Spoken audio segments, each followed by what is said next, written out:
CrPC ফৌজদারি কাজবিধি 205 হাজিরা থেকে অব্যাহতি। আর দণ্ডবিধি 205 ধারা দেওয়ানি এবং ফৌজদারি মামলায় কার্য এবং কার্যধারার উদ্দেশ্যে মিথ্যা ছদ্মবেশ ধারণ। আবুল পরিচয়ে বাবুলের হাজিরা আদালতে প্রদান করেন। আবুল হাজিরা ছিল আদালতে না গিয়ে বাবুলকে পাঠায়। এর শাস্তি 3 বছর বা অর্থদণ্ড বা অভয়দণ্ড। 170 ধারা সরকারি কর্মচারী ছদ্মবেশ ধারণ, এটা শাস্তি হবে 2 বছর বা অর্থদণ্ড বা অভয়দণ্ড। সেনাবাহিনীর পরিচয়ে বিয়ে করেছে, এটা কী ধরনের অপরাধ? এটা 416 ধারা অপরের রূপ ধারণপূর্বক প্রতারণা। শাস্তি 419 ধারায় শাস্তি 3 বছর অর্থদণ্ড বা অভয়দণ্ড হতে পারে। 161 ধারা হচ্ছে ঘুষ প্রদান। 170 ধারা সরকারি কর্মচারী বলে মিথ্যা পরিচয় দান, ছদ্মবেশ ধারণ, এটা শাস্তি হবে 2 বছর বা অর্থদণ্ড বা উভয়দণ্ড। 109 ধারায় দুষ্কর্মের সহায়তার ফলে সহায়তাকৃত কার্যটি সংঘটিত হওয়ার বেলায় এবং উহার শাস্তির জন্য কোনো স্পষ্ট বিধান না থাকার বেলায় অপরাধের সহায়তার শাস্তি। সরকারি কর্মচারী বিকে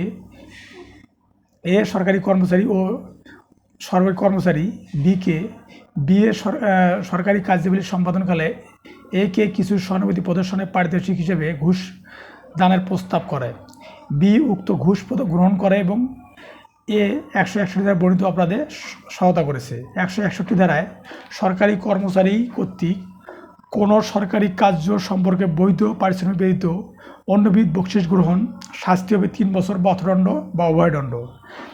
মানে বার্ড ফ্লু আক্রান্ত মুরগি বিক্রি, এটা শাস্তি হবে 269 ধারায়, শাস্তি হবে 6 মাস বা 500 টাকা জরিমানা। তারপর সরকারি কর্মচারীকে মিথ্যা সংবাদ দেওয়া, এটা শাস্তি হবে 6 মাস বা 100 টাকা জরিমানা, এটা 177 ধারা। 188 ধারা সরকারি কর্মচারী জারিকৃত আদেশ অমান্যকরণ, মানে সরকারি কর্মচারী 140 ধারা অমান্যকরণ, এটা হচ্ছে 188 দণ্ডবিধি 188 ধারার শাস্তি হবে 1 মাস বা 100 টাকা জরিমানা। 216 ধারা যে অপরাধী হাজত থেকে পলায়ন করেছে তাহা মৃত্যুদণ্ডের ফলে, মানে যে অপরাধী হাজত থেকে পলায়ন করেছে যদি মৃত্যুদণ্ডযোগ্য আসামি হয় তাহলে শাস্তি হবে 7 বছর। আর যদি কারাদণ্ড যদি আসামি, যে কোনো কারাদণ্ড আসামি হলে শাস্তি হবে 3 বছর। বসত ঘরে আগুন লাগিয়ে দেওয়া, এটা হচ্ছে দণ্ডবিধি 436 ধারায় বসত ঘরে আগুন লাগিয়ে দেওয়ার শাস্তি হবে 10 বছর পর্যন্ত। 39 ধারা যখন দলিল বাতিলের আদেশ প্রদান করা যেতে পারে, মানে সুনির্দিষ্ট প্রতিকার আইন 39 ধারা যখন দলিল বাতিলের আদেশ প্রদান করা যেতে পারে, এই ধারা দলিলের পক্ষ না থাকলে দলিল বাতিলের ঘোষণা চাইতে হবে। 42 ধারায় তামাদি অনুচ্ছেদ 92 এবং 93 অনুচ্ছেদ অনুযায়ী 3 বছরের মধ্যে ঘোষণামূলক প্রতিকার দেওয়া হয় 42 ও 43 ধারা অনুযায়ী। আর 4 ধারার মতে 4 ধারা হলো সংরক্ষণ। 4 ধারার চুক্তি আইন অনুযায়ী চুক্তি না হলে সুনির্দিষ্ট প্রতিকার আইন কোনো প্রতিকার পাওয়া যায় না। 4 এতে বলা আছে চুক্তি আইন অনুযায়ী চুক্তি না হলে সুনির্দিষ্ট প্রতিকার আইনে কোনো প্রতিকার পাওয়া যায় না। 4 বিতে বলা আছে চুক্তি আইনের অধীনে যে প্রতিকার পেতে পারত তা থেকে বঞ্চিত করা যাবে না। 5 ধারাতে বলা আছে সুনির্দিষ্ট প্রতিকার যেভাবে প্রদান করা যায় সেটা হলো 5 ভাবে। 5 এতে বলা আছে দখল গ্রহণ ও অর্পণের মাধ্যমে, এটা হচ্ছে 8 থেকে 11 ধারা। তারপর 5 বিতে বলা আছে আদেশ বা নির্দেশ দানের মাধ্যমে, এটা হচ্ছে 12 থেকে 30 ধারা এবং 31 থেকে 41 ধারা। 5 সিতে বলা আছে প্রতিরোধ বা নিরোধের মাধ্যমে, অর্থাৎ 6 ধারা 52 থেকে 57 ধারা। 5 সি ধারা অর্থাৎ নিরোধক প্রতিকার যেটাকে বলে, এবং 94 সি এবং ই। আর আদেশ হচ্ছে 39 ধারা, অর্থাৎ স্থায়ী অস্থায়ী নিষেধাজ্ঞার মাধ্যমে, এটা প্রতিরোধ বা নিরোধের মাধ্যমে। আর 5 ডিতে বলা আছে ঘোষণা ও অধিকার নির্ণয়ের মাধ্যমে, মানে ঘোষণা ও অধিকার নির্ণয়ের মাধ্যমে, এটা 42 থেকে 43 ধারা আইনগত বা সম্পত্তির অধিকারের জন্য 42 থেকে 43 ধারায় মামলা করা হয়, ঘোষণামূলক মামলা। 5 ই রিসিভার নিয়োগের মাধ্যমে, এটা বলা আছে 40 ধারায়। আর দেওয়ানি কার্যবিধি বলা আছে 94 ডি এবং আদেশ আছে 40 বিধির এক বিধিতে। চুক্তি অনুযায়ী সুনির্দিষ্ট কার্য সম্পাদন ধারা আছে 12 থেকে 30 ধারা, মানে চুক্তি অনুযায়ী সুনির্দিষ্ট কার্য সম্পাদন ধারা আছে 12 থেকে 30 ধারা। আবার যে চুক্তি সুনির্দিষ্টভাবে কার্যকর করা যেতে পারে এটা হচ্ছে 12 থেকে 20 ধারা। যেসব ক্ষেত্রে সুনির্দিষ্ট কার্য সম্পাদন কার্যকরযোগ্য, মানে যেসব ক্ষেত্রে সুনির্দিষ্ট কার্য সম্পাদন কার্যকরযোগ্য, এটা হচ্ছে 12 ধারা।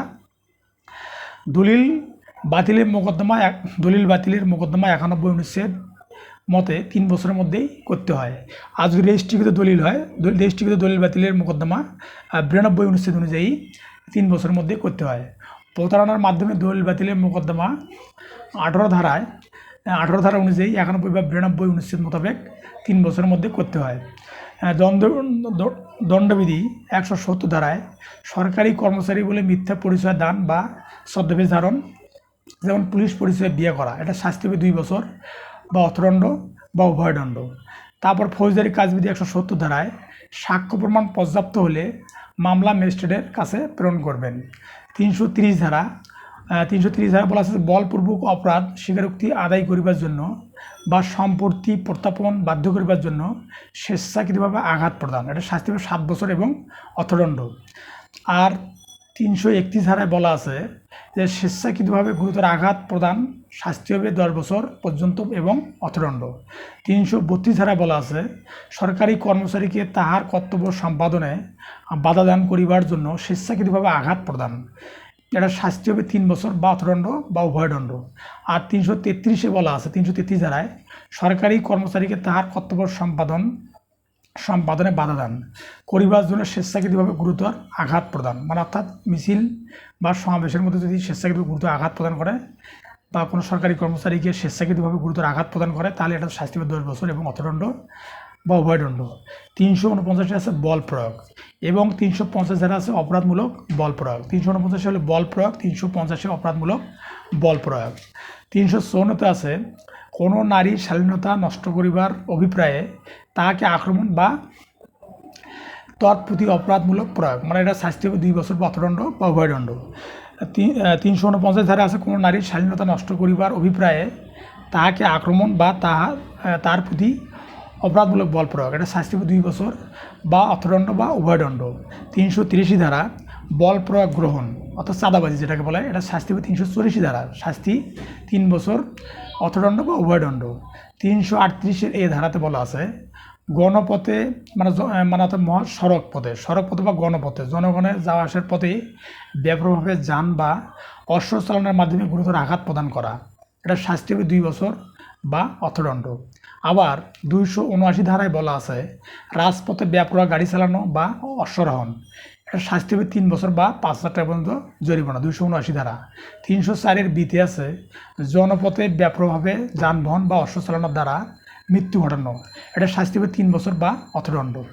270 ধারায় বিদ্বেষপূর্ণ কার্য যাহার দ্বারা জীবন বিপন্নকারী রোগের আক্রমণ ছড়িয়ে পড়ার সম্ভাবনা রয়েছে, যেমন বার্ড ফ্লু মুরগি বিক্রি 2 বছর বা অর্থদণ্ড। 270 ধারা বিদ্বেষপূর্ণ কার্য যাহার দ্বারা অর্থাৎ ভাইরাস বার্ড ফ্লু জানিয়ে মুরগি বিক্রি করা, এটা হচ্ছে 270 ধারা। আর 170 ধারাতে আছে সরকারি কর্মচারী ছদ্মবেশ ধারণ, এটা শাস্তি হবে 2 বছর বা অর্থদণ্ড। 270 ধারায় বলা আছে যে ভাইরাসে আক্রান্ত মুরগি বিক্রি করা, যেটা শাস্তি হবে 2 বছর বা অর্থদণ্ড, মানে বার্ড ফ্লু আক্রান্ত মুরগি বিক্রি করা যেটা শাস্তি হবে 2 বছর বা অর্থদণ্ড, এটা হচ্ছে 270 ধারায়। আর 170 ধারায় হচ্ছে সরকারি কর্মচারীকে ছদ্মবেশ ধারণ, শাস্তি হবে 2 বছর বা অর্থদণ্ড। 261 ধারাতে বলা আছে সরকারের ক্ষতি সাধনকল্পে সরকারি স্ট্যাম্প ধারক কোনো বস্তু হইতে অর্থাৎ সরকারের ক্ষতি সাধনকল্পে সরকারি স্ট্যাম্প জাল করে বা নিশ্চিহ্ন করে বিক্রি করা, অর্থাৎ সরকারের ক্ষতি সাধনকল্পে সরকারি স্ট্যাম্প ধারক কোনো বস্তু হইতে লেখা নিশ্চিহ্ন করা, দলিল হইতে উহা ব্যবহার করার জন্য স্ট্যাম্প তুলিয়ে ফেলা, শাস্তি হবে 3 বছর বা অর্থদণ্ড। 468 ধারা প্রতারণা করিবার উদ্দেশ্যে জালিয়াতি। 468 ধারা প্রতারণা করিবার উদ্দেশ্যে জালিয়াতি, এটা শাস্তি হবে 7 বছর এবং অর্থদণ্ড, মানে প্রতারণা করিবার উদ্দেশ্যে জালিয়াতি, এটা শাস্তি হবে 7 বছর এবং অর্থদণ্ড। 478 ট্রেডমার্ক। 447 ধারা অনধিকার প্রবেশের শাস্তি 3 মাস বা 500 টাকা জরিমানা। 109 ধারা অপরাধের বা দুষ্কর্মের সহায়তা যে অপরাধটি হবে তার শাস্তি। 302 ধারা খুনের শাস্তি। 299 ধারা অপরাধ ও নরহত্যার ব্যাখ্যা আছে 3টি, উপাদান আছে 5টি।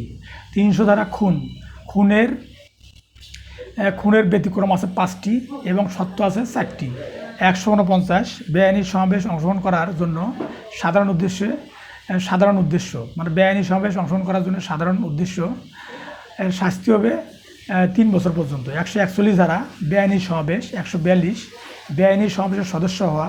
143 বেআইনি সমাবেশের সদস্য হলে শাস্তি 6 মাস বা অর্থদণ্ড হতে পারে বা উভয়দণ্ড হতে পারে। 144 মারাত্মক অস্ত্রে সজ্জিত হইয়া বেআইনি সমাবেশে যোগদান করা, শাস্তি 2 বছর বা অর্থদণ্ড বা উভয়দণ্ড হতে পারে। 145 কোনো বেআইনি সমাবেশ ছত্রভঙ্গ করিবার নির্দেশ দেওয়া হয়েছে জানিয়া উহাতে যোগদান করা বা অবস্থান করা, শাস্তি 2 বছর বা অর্থদণ্ড বা উভয়দণ্ড হতে পারে। 146 ধারা দাঙ্গা, এটা রাউটিং, বেআইনি সমাবেশ সাধারণ উদ্দেশ্যে বাস্তবায়নের বল প্রয়োগ বা উগ্রতা প্রয়োগ করাকে দাঙ্গা বলা হয়। রাউটিং, বেআইনি সমাবেশের সাধারণ উদ্দেশ্য বাস্তবায়নে বল বা উগ্রতা প্রয়োগ করলে তাকে দাঙ্গা বলে। 147 ধারা দাঙ্গার শাস্তি 2 বছর বা অর্থদণ্ড বা উভয়দণ্ড হতে পারে। 148 ধারা মারাত্মক অস্ত্রে সজ্জিত হইয়া দাঙ্গা সংগঠন, শাস্তি 3 বছর বা অর্থদণ্ড বা উভয়দণ্ড হতে পারে। 149 ধারা সাধারণ উদ্দেশ্য বাস্তবায়নে সংগঠিত অপরাধের জন্য বেআইনি সমাবেশের প্রত্যেক সদস্য দোষী।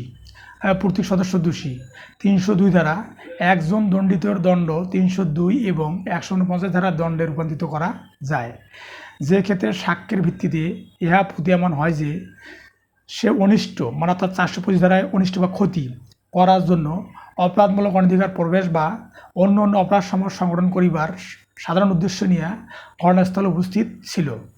এটার প্রখ্যাত নজির হচ্ছে 33 BLD 2013 হাইকোর্ট ডিভিশন, পৃষ্ঠা নাম্বার হচ্ছে 22, অর্থাৎ 33 নম্বর খণ্ডে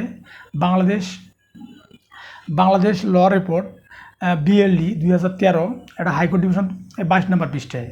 150 ধারা বেআইনি সমাবেশে যোগদানের জন্য লোক ভাড়া করা বা সহায়তা করা, এটা শাস্তি হবে 6 মাস বা অর্থদণ্ড বা উভয়দণ্ড। 151 ধারা 5 বা ততোধিক ব্যক্তির সমাবেশ ছত্রভঙ্গ করিবার নির্দেশ দেওয়া হয়েছে জানিয়েও উহাতে যোগদান করা বা অবস্থান করা, এটা শাস্তি হবে 6 মাস অর্থদণ্ড বা উভয়দণ্ড। 152 ধারা দাঙ্গা ইত্যাদি দমনকালে সরকারি কর্মচারীকে আক্রমণ বা বাধা দান করা, এটা শাস্তি হবে 3 বছর বা অর্থদণ্ড বা উভয়দণ্ড হতে পারে। 153 ধারা দাঙ্গা সংগঠন অভিপ্রায়ে ব্যাপকভাবে উত্তেজনা দান করা, এটা দাঙ্গা সংগঠিত হইলে আর দাঙ্গা সংগঠিত না হইলে। যদি দাঙ্গা সংগঠিত হয় তাহলে শাস্তি হবে 1 বছর বা অর্থদণ্ড, আর যদি দাঙ্গা সংগঠিত না হয় শাস্তি হবে 6 মাস বা অর্থদণ্ড। 153 শ্রেণীসমূহের মধ্যে শত্রুতা বর্ধন করা, মানে বিদ্বেষ ছড়ানো, অর্থাৎ শ্রেণীসমূহের মধ্যে শত্রুতা বর্ধন করা, শাস্তি 2 বছর বা অর্থদণ্ড বা উভয়দণ্ড হতে পারে। 153 রাজনৈতিক কার্যকলাপে অংশগ্রহণ করিতে ছাত্র প্রভৃতিকে পুরস্কৃত করা, শাস্তি হবে 2 বছর অর্থদণ্ড বা উভয়দণ্ড। 159 ধারা মারামারি, এটা 2 বা ততোধিক ব্যক্তি কোনো প্রকাশের স্থানে ঝগড়াঝাটি করিয়া 2 বা ততোধিক ব্যক্তি কোনো প্রকাশের স্থানে ঝগড়াঝাটি করিয়া গণশান্তি ভঙ্গ করিলে তাহারা মারামারি করে বলিয়া বিবেচিত হইবে। 160 ধারা মারামারি সংগঠনের শাস্তি 1 মাস বা অর্থদণ্ড, যার পরিমাণ 100 টাকা পর্যন্ত হইতে পারে। 34 ধারা কতিপয় ব্যক্তি কর্তৃক সাধারণ উদ্দেশ্য সাধনকল্পে কৃত কার্যাবলী, প্রসিকিউশন উইটনেস বা PW কেবল দোষ স্বীকারোক্তিমূলক জবানবন্দি দণ্ডদানের ভিত্তি হতে পারে না এবং বেআইনি পুলিশ হেফাজতের ফলে দোষ স্বীকারোক্তি আইনের দৃষ্টিতে কোনো দোষ স্বীকারোক্তি নহে। এটা বলা আছে 2 নম্বর খণ্ডে civil law reports CLR high court বিভাগ 2014 সালে 358 নম্বর পৃষ্ঠার মতে। দণ্ডবিধির 34 ধারার আওতাধীন কোনো মামলা আনিত হইলে ইহা প্রতিষ্ঠা করা প্রয়োজন যে অভিযুক্ত ব্যক্তিরা কোনো পূর্ব নির্ধারিত পরিকল্পনার কাজ করিয়াছিল। ইহা প্রমাণ করা যথেষ্ট যে তাহারা তাহাদের সাধারণ অভিপ্রায় সাধনকল্পে কোনো বিশেষ ফৌজদারি কার্য সংগঠনে একত্রে যুক্ত হইয়াছিল। অপরাধ সংগঠনের প্রত্যেক এবং প্রতিজন আসামির প্রকৃতি এবং অংশগ্রহণ প্রয়োজনীয় নয়, আসামির প্রকৃতি অংশগ্রহণ প্রয়োজনীয় নয়, সাধারণ অভিপ্রায় অংশগ্রহণ করে অপরাধ সংগঠন যথেষ্ট।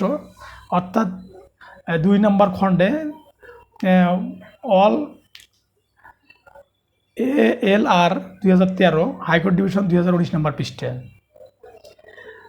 অল ল রিপোর্ট, এটা হলো 2 নম্বর খণ্ডে অল ল রিপোর্ট 2013 হাইকোর্ট ডিভিশন 219। 35 ধারা যখন অনুরূপ কোনো কার্য কোনো অপরাধমূলক জ্ঞান কিংবা অভিপ্রায় সহকারে সম্পাদিত হওয়ার কারণে অপরাধমূলক হয়। 36 ধারা আংশিকভাবে কার্য এবং আংশিকভাবে বিস্তৃতির দ্বারা সংগঠিত ফলাফল। উদাহরণ: এ অংশত বেআইনিভাবে বিকে খাদ্য না দিয়া এবং অংশত বিকে মারপিট করিয়া ইচ্ছাপূর্বক বিয়ের মৃত্যু ঘটায়, এ খুন করিয়াছে। 37 ধারা কোনো অপরাধ সংগঠনকারী কতিপয় কার্যের একটি সম্পাদন করিবার মাধ্যমে সহযোগিতা, যেমন এর সহিত যোগসাজশ বা সহযোগিতা ছাড়াই বি সিকে খাদ্য সরবরাহ হইতে বেআইনিভাবে বিরত থাকে এবং এই কথা জানিয়া এর ফলে সিকে খাদ্য সরবরাহ করা না হইলে সি এর মৃত্যু ঘটিবার সম্ভাবনা রয়েছে, অনাহারে মারা যায়, বি এর খুনের দায়ে দোষী হইবে। কিন্তু যেহেতু এ ডিকে সহযোগিতা করে নাই, সেহেতু এ কেবল খুন সংগঠন করিবার উদ্যোগের জন্য দোষী হবে। অর্থাৎ 38 ধারা অপরাধমূলক কাজে জড়িত ব্যক্তিগণ বিভিন্ন অপরাধে দোষী সাব্যস্ত হইতে পারেন। আধা ঘন্টা বেশি সময় লাগবে। অপরাধমূলক কাজে জড়িত ব্যক্তিগণ বিভিন্ন অপরাধে দোষী সাব্যস্ত হইতে পারেন। উদাহরণ: এইরূপ গুরুতর উত্তেজনা পরিস্থিতিতে বিকে আক্রমণ করে যে তাহারা বিকে হত্যা করিবার কার্য খুন বলিয়া গণ্য না হইয়া কেবল দণ্ডনীয় অপরাধী হিসেবে গণ্য হবে। 34, 35, 36, 37 এবং 38 ধারা জয়েন্ট লাইবিলিটি যেটাকে বলে, এটা হচ্ছে জয়েন্ট লাইবিলিটির মধ্যে এই ধারাগুলো পড়বে। বিয়ের প্রতি এ সি এর বিদ্বেষ থাকা ও তাহাকে হত্যা করিবার অভিপ্রায়ে এবং উত্তেজনার বশবর্তী না হইয়া বিকে হত্যা করিবার ক্ষেত্রে এ কে সহযোগিতা করে। এই ক্ষেত্রে যদিও হত্যার সংগঠন নিয়োজিত আছে, তথাপি সি খুনের দায়ে দোষী এবং এ কেবল দণ্ডনীয় নরহত্যার দায়ে দোষী হবে। 39 ধারা স্বেচ্ছাকৃতভাবে। উদাহরণ: এ দস্যুতার সুগম করিবার অভিপ্রায়ে কোনো বৃহৎ বা বড় শহরে একটি বসতবাড়িতে রাত্রিকালে আগুন লাগাইয়া দেয় এবং এইভাবে এক ব্যক্তির মৃত্যুর সংগঠন করে। এই ক্ষেত্রে এর উক্ত ব্যক্তির মৃত্যু ঘটাইবার অভিপ্রায় নাও থাকতে পারে এবং সে তাহার কার্য দ্বারা মৃত্যুর সংগঠিত হয়েছে বলিয়া দুঃখিত হইতে পারে, কিন্তু মৃত্যু ঘটাইবার সম্ভাবনা রয়েছে, তবে সে স্বেচ্ছাকৃতভাবে মৃত্যু ঘটাইছে। 107 ধারা কোনো অপরাধ বিষয়ে সহায়তা।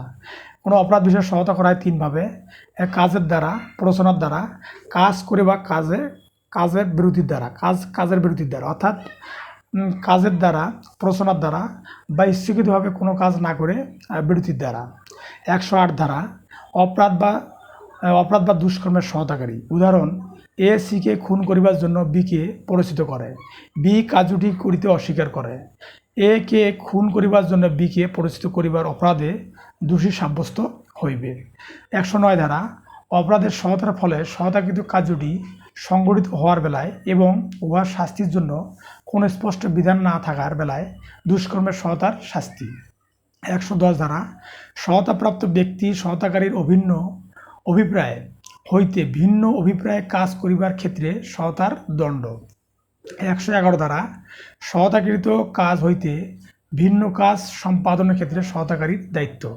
উদাহরণ: এ বি ও সিকে গভীর রাতে দস্যুতা সংগঠনের জন্য একটি বসতবাড়িতে হুড়মুড় করে প্রবেশ করিবার জন্য প্ররোচিত করে এবং উক্ত উদ্দেশ্যে তাহাদেরকে বিওসি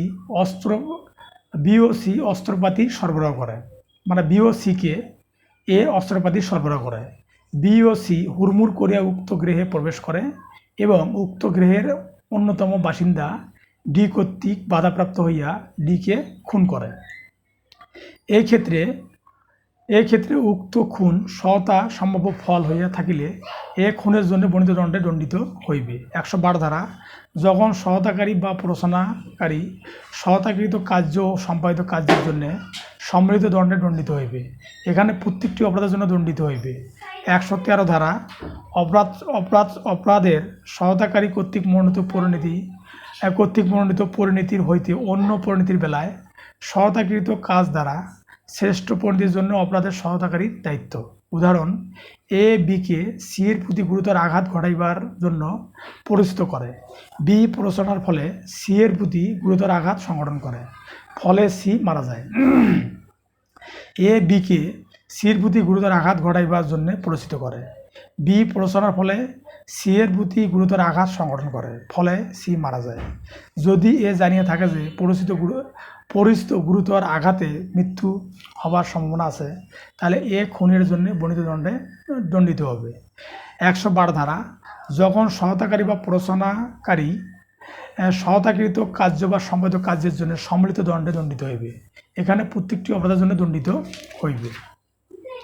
114 ধারা অপরাধ সংগঠনকালে সহায়তাকারীর উপস্থিতি, মানে অর্থাৎ সরাসরি উপস্থিতি, অর্থাৎ অপরাধ সংগঠনকালে সহায়তাকারীর সরাসরি উপস্থিতি। 115 ধারা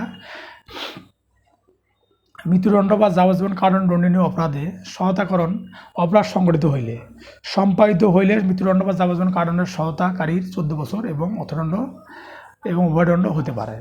আর সম্পাদিত না হলে মৃত্যুদণ্ড বা যাবজ্জীবন কারাদণ্ডের সহায়তাকারীর শাস্তি 7 বছর এবং অর্থদণ্ড হতে পারে। 116 ধারা কারাদণ্ডে দণ্ডনীয় অপরাধের সহায়তার বেলায়, কারাদণ্ডে দণ্ডনীয় অপরাধের সহায়তার বেলায় যদি অপরাধ সংগঠিত হয় দণ্ডিত অপরাধের অর্ধেক, আর সংগঠিত না হলে 1/4 অংশ। সরকারি কর্মচারী বেলায় অপরাধটি সংগঠিত হলে দণ্ডিত অপরাধের সম্পূর্ণ, আর অপরাধটি সংগঠিত না হলে অর্ধেক।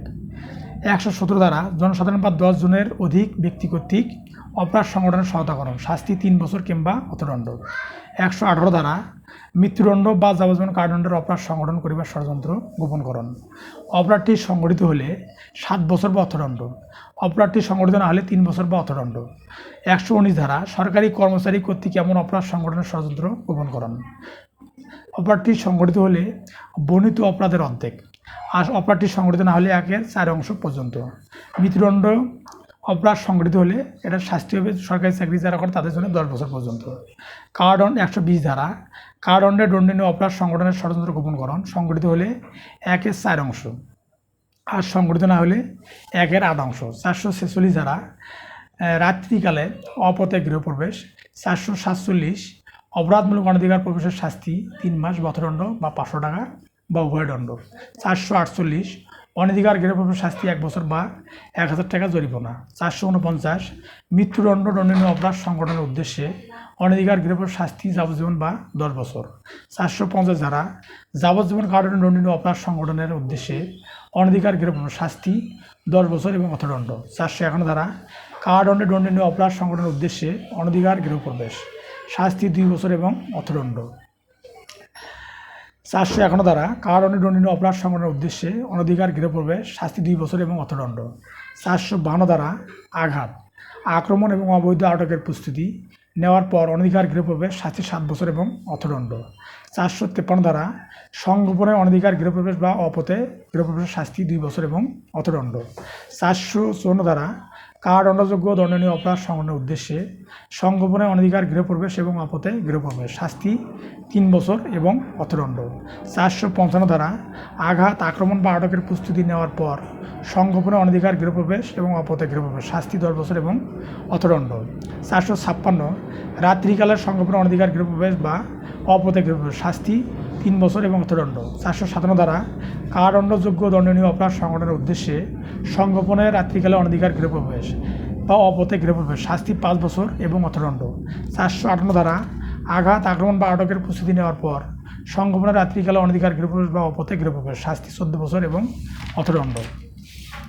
459 ধারা সংগঠন অনধিকার গৃহপ্রবেশ বা অপথে গৃহপ্রবেশ সংগঠনকালে দেওয়া গুরুতর আঘাত, এটা শাস্তি যাবজ্জীবন বা 10 বছর পর্যন্ত। 460 ধারা সংগোপনে রাত্রিকালে অনধিকার গৃহপ্রবেশ বা শীতল চুরিতে মিলিতভাবে জড়িত সকল ব্যক্তি, সেক্ষেত্রে তাহাদের কোনো একজন মৃত্যু বা গুরুতর আঘাত প্রদান করে দণ্ডনীয় হইবে, এটা শাস্তি যাবজ্জীবন বা 10 বছর পর্যন্ত। 186 ধারা সরকারি কর্মচারীকে সরকারি কার্যাবলী সম্পাদনে বাধাদান করা, শাস্তি হবে 3 মাস বা অর্থদণ্ড বা উভয়দণ্ড। অর্থাৎ 188 ধারা অনুযায়ী সরকারি কর্মচারী কর্তৃক যথাযথভাবে জারিকৃত আদেশ অমান্য করলে এটার শাস্তি হবে 1 মাস বা 200 টাকা পর্যন্ত জরিমানা। কিন্তু যদি জীবন বিপন্নকারী হয় তাহলে এটার শাস্তি হবে 6 মাস বা 1000 টাকা পর্যন্ত জরিমানা। 331 ধারা বলপূর্বক অপরাধ স্বীকারোক্তি আদায় করিবার জন্য কিংবা সম্পত্তি প্রত্যাপনে বাধ্য করিবার জন্য স্বেচ্ছাকৃতভাবে গুরুতর আঘাত প্রদান করা, এটা শাস্তি হবে 10 বছর বা অর্থদণ্ড। 335 ধারা উত্তেজনাবশত স্বেচ্ছাকৃতভাবে গুরুতর আঘাত প্রদান করা, এটা শাস্তি হবে 4 বছর অর্থদণ্ড যাহার পরিমাণ 2000 টাকা পর্যন্ত বা উভয়দণ্ড হতে পারে। 99 ধারা আত্মরক্ষার প্রয়োজনে ঠিক যতটুকু হানি ঘটানো দরকার তার বেশি ঘটানো চলবে না। অথবা যেই সব কার্যের বিরুদ্ধে ব্যক্তিগত প্রতিরক্ষার অধিকার নাই। 467 ধারা মূল্যবান জামানত, উইল ইত্যাদি জাল করা, শাস্তি হবে যাবজ্জীবন এবং 10 বছর। 471 ধারা কোনো জাল দলিলকে খারিজ হিসেবে ব্যবহার করা, শাস্তি হবে যাবজ্জীবন বা 7 বছর পর্যন্ত।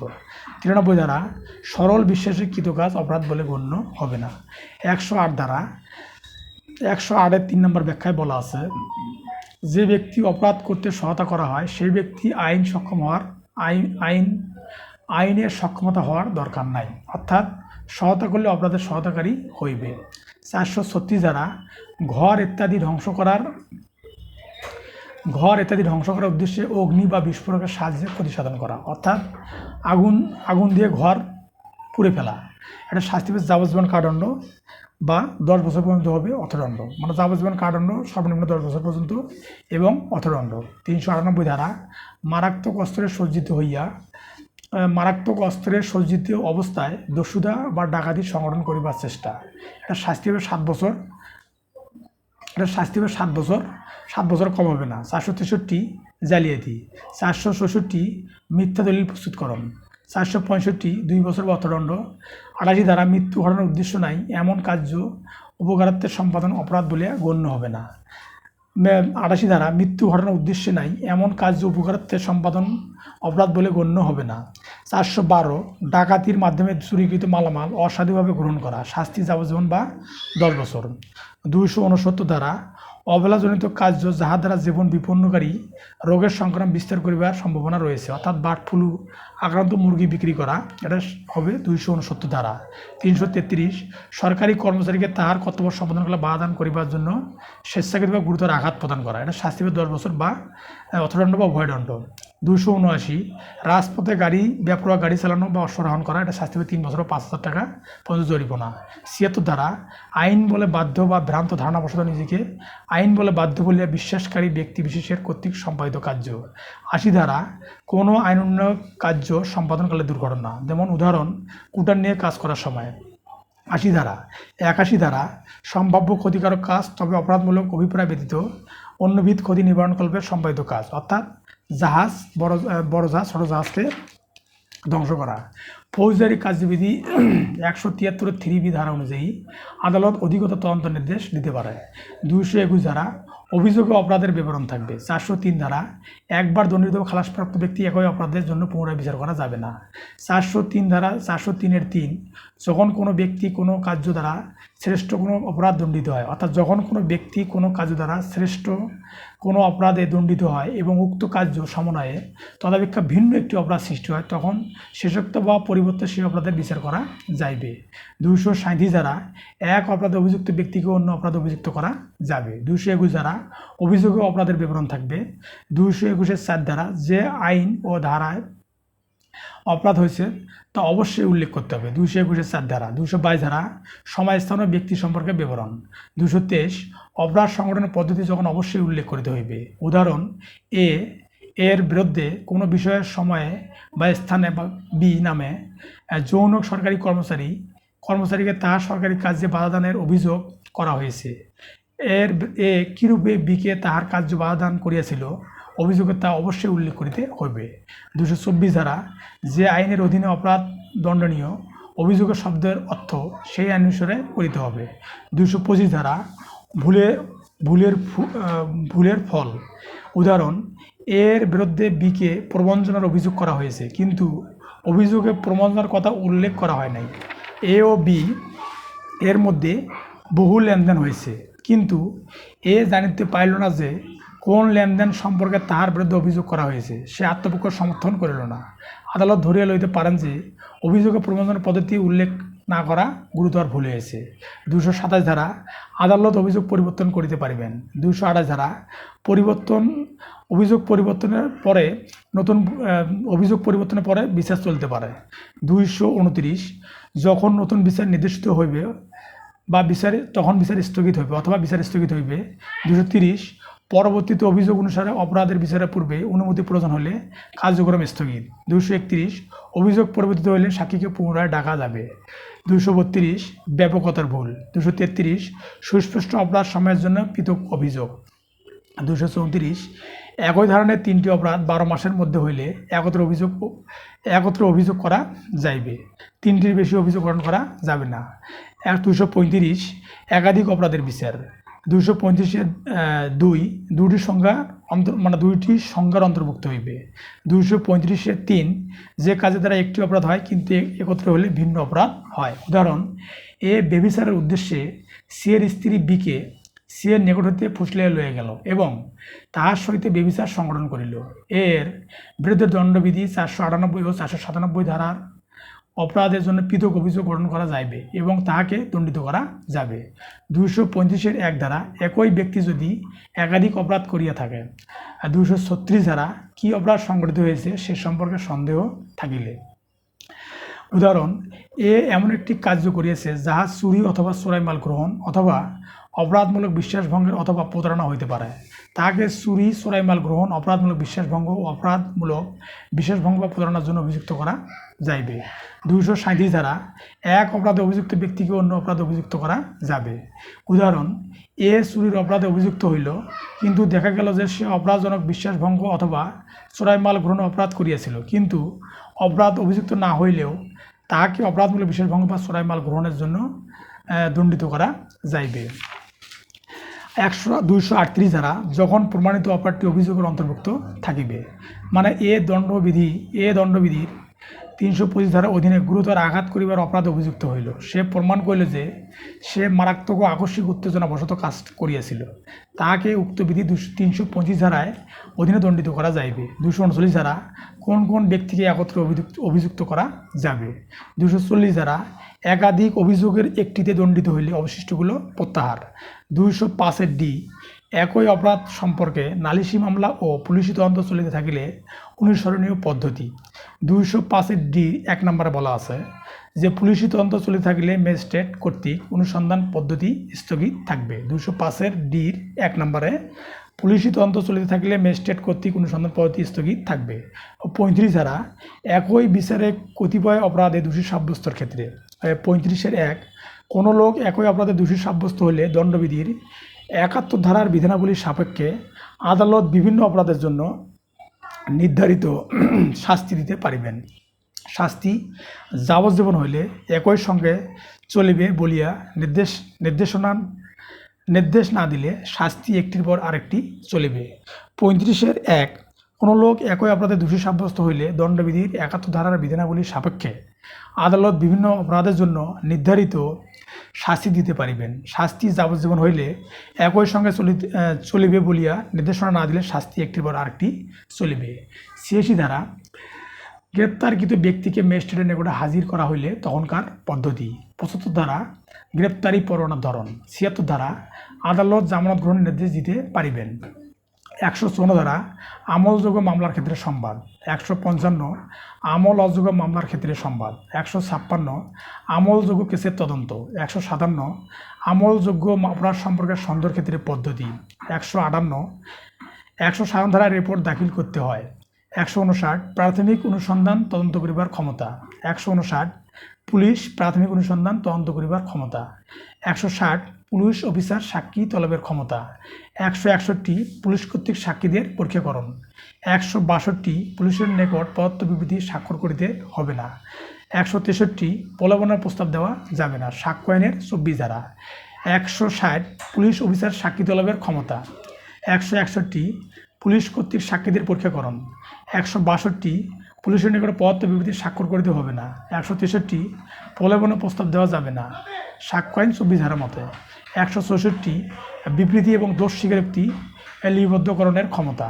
165 পুলিশ অফিসার কর্তৃক তল্লাশি, পুলিশ অফিসার কর্তৃক তল্লাশি। 166 তল্লাশি পরোয়ানা ইস্যু করিতে থানার ভারপ্রাপ্ত কর্মকর্তা কখন অন্যের প্রয়োজন হইবে। 166 24 ঘন্টার মধ্যে তদন্ত সম্পূর্ণ করা না গেলে তখনকার পদ্ধতি, 15 দিনের অধিক হেফাজত দেওয়া যাইবে না। 168 অধস্তন পুলিশ অফিসার কর্তৃক তদন্তের রিপোর্ট। 169 অপর্যাপ্ত সাক্ষ্যের জন্য আসামির মুক্তি। 170 সাক্ষ্য পর্যাপ্ত হলে মামলা ম্যাজিস্ট্রেটের নিকটে প্রেরণ করিতে হইবে। 171 ফরিয়াদি এবং সাক্ষীদিগকে কোনো পুলিশ অফিসারের সহিত যাইতে বলা যাইবে না। অবাধ্য ফরিয়াদি বা সাক্ষীকে হেফাজতে প্রেরণ করা যাবে, সেটা হলো 171 ধারা অনুযায়ী। 172 তদন্তর বিবরণ সম্বলিত ডায়েরি। 173 পুলিশ অফিসারের রিপোর্ট। 174 আত্মহত্যা ইত্যাদি সম্পর্কে পুলিশ অনুসন্ধান করবে এবং রিপোর্ট দিবে। 175 লোকজনকে সমন করিবার ক্ষমতা মৃত ব্যক্তির জন্য, অর্থাৎ লোকজনকে সমন করিবার ক্ষমতা 175 ধারা। 176 ম্যাজিস্ট্রেট কর্তৃক মৃত্যুর কারণ অনুসন্ধান। 176(2) কবর হতে লাশ তুলিবার ক্ষমতা। 177 অনুসন্ধান ও বিচারের সাধারণ স্থান, এটা হচ্ছে দেওয়ানি কাজবিধি 16 ধারা।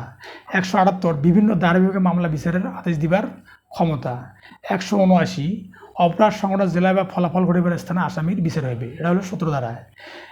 দেওয়ানি কাজবিধি 17 ধারায় এটা আছে, মানে অপরাধ সংঘটনের জেলায় বা ফলাফল ঘটিবার স্থানে আসামির বিচার হইবে। 180 ধারা কৃতকার্য যে ক্ষেত্রে অন্য কোনো অপরাধের কারণে অপরাধ, সেই ক্ষেত্রে বিচারের স্থান। 180 ধারা কৃতকার্য মানে অপরাধের কার্য যে ক্ষেত্রে অন্য কোনো অপরাধের কারণে অপরাধ, সেক্ষেত্রে বিচারের স্থান। 181 ঠগ হওয়া বা ডাকাত দলভুক্ত হওয়া বা হেফাজত হইতে পলায়ন ইত্যাদি। 182 ধারা অপরাধের স্থান যেখানে অনিশ্চিত, তাহলে 18 ধারায় দেওয়ানি কার্যবিধি 18 ধারায় অপরাধের স্থান যেখানে অনিশ্চিত, দেওয়ানি কার্যবিধি 18 ধারা এবং 182 ধারা। 182 ধারা শুধু এক জেলায় নয় অথবা যেখানে অপরাধ চলিতেছে বা একাধিক কাজের সমস্যা, সেক্ষেত্রে অনুসন্ধান ও বিচারের স্থান। 183 ধারা ভ্রমণকালে সংঘটিত অপরাধ। 185 ধারা সন্দেহের ক্ষেত্রে হাইকোর্ট বিভাগ সিদ্ধান্ত গ্রহণ করিবেন যে কোনো জেলা অনুসন্ধান ও বিচারের অনুষ্ঠিত হইবে। 186 স্থানীয় অধিক্ষেত্রের বাইরে সংঘটিত অপরাধের জন্য সমন বা পরোয়ানা জারির ক্ষমতা। 187 অধস্তন আদালত পরোয়ানা ইস্যু করিলে সেক্ষেত্রে পদ্ধতি। 188 ধারা বাংলাদেশের বাইরে সংঘটিত অপরাধের দায়। 189 জবানবন্দি এবং প্রদর্শনীর নকল সাক্ষ্য হিসেবে গ্রহণ করিতে নির্দেশ দিবার ক্ষমতা। 190 ধারা ম্যাজিস্ট্রেট কর্তৃক অপরাধ আমলা লওয়া। 190(4) নির্বাহী ম্যাজিস্ট্রেট কর্তৃক অপরাধ আমলা লওয়া। 191 আসামির আবেদনে মামলা স্থানান্তর। 192 ম্যাজিস্ট্রেট কর্তৃক মামলা স্থানান্তর। 193 দায়ের আদালত কর্তৃক অপরাধ আমলা লওয়া, দায়ের আদালত কর্তৃক অপরাধ আমলা লওয়া। 101 প্রমাণের দায়িত্ব সাক্ষ্য আইনে। 101 প্রমাণের দায়িত্ব। 102 প্রমাণের দায়িত্ব যার উপর ন্যস্ত থাকে, কোনো পক্ষে সাক্ষ্য না দিলে যে পক্ষ মামলা হারবে সেই পক্ষকে মামলা বিষয়বস্তু প্রমাণ করতে হবে। 103 কোনো নির্দিষ্ট বিষয় প্রমাণের দায়িত্ব। এখানে হচ্ছে পিলি অফ আলিবাই, অর্থাৎ 11 ধারা, 10 ধারা, 103 ধারা এবং 106 ধারা যেখানে থাকবে। 30 ধারা প্রমাণিত দোষ স্বীকার প্রদানকারী ও তার সাথে একই অপরাধে যৌথভাবে বিচারাধীন অন্যদেরকেও যেভাবে প্রভাবিত করবে। এ ধারায় ব্যবহৃত অপরাধ বলতে সেই অপরাধ করার সহায়তা দান বা অপরাধ করার চেষ্টা বোঝায়, মানে প্রমাণিত দোষ স্বীকার প্রদানকারী ও তার সাথে একই অপরাধে যৌথভাবে বিচারাধীন অন্যদেরকেও যেভাবে প্রভাবিত করবে। এই ধারায় ব্যবহৃত অপরাধ বলতে সেই অপরাধ করার সহায়তা দান ও অপরাধ করার চেষ্টাও বোঝায়। 114 ধারা আদালত কিছু ঘটনার অস্তিত্ব অনুমান করতে পারেন। 114(a) চোরাই মাল চুরি হওয়ার পরে যে ব্যক্তি দখলে থাকে, সে দখলে থাকার কারণ দর্শাতে না পারলে সে চুরি করেছে অথবা চোরাই মাল গ্রহণ করেছে। 114(b) গুরুত্বপূর্ণ বিষয় দ্বারা সমর্থিত না হলে দুষ্কর্ম বা অপরাধের সহযোগী বিশ্বাসের অযোগ্য। 133 ধারা দুষ্কর্মের সহযোগী। এই ধারায় দুষ্কর্মের সহযোগী সাক্ষ্যযোগ্য সাক্ষী বলে বিবেচিত হবে। 116 ধারা ভাড়াটিয়া বা দখলে থাকার অনুমতিপ্রাপ্ত ব্যক্তির ক্ষেত্রে প্রতিবন্ধ। ভাড়া বলবৎ থাকা অবস্থায় ভাড়াটিয়া ব্যক্তি বলতে পারেন না যে পাওয়া নেওয়ার সময় মালিকের মালিকানা ছিল না।